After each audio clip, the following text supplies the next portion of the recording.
त्यांच्या मागण्या ज्या आहेत त्याच्यामध्ये चर्चा त्यांच्याशी करणार आहोत आम्ही. नक्कीच मला खात्री आहे की त्या सगळ्यांशी चर्चा केल्यावर ते उपोषण आम्ही सोडू शकू.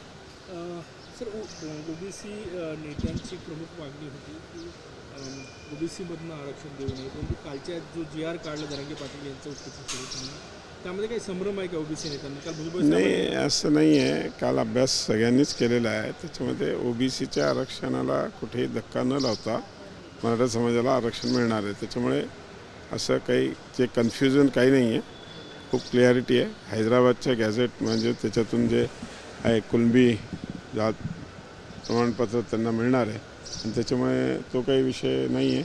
ऑलरेडी अनेक ठिकाणी कुणबी लोकांना ओबीसीचं आरक्षण मिळतच आहे.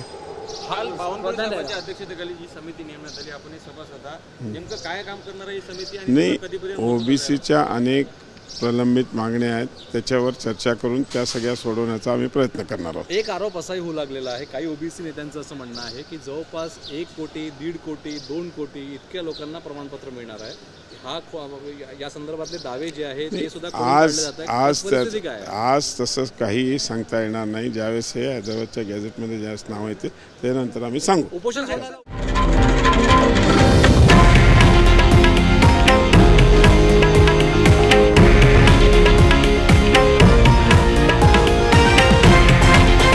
हे आहे देशातील नंबर 1 न्यूज नेटवर्क आणि आपण पाहत आहात TV9 मराठी, एकमेव.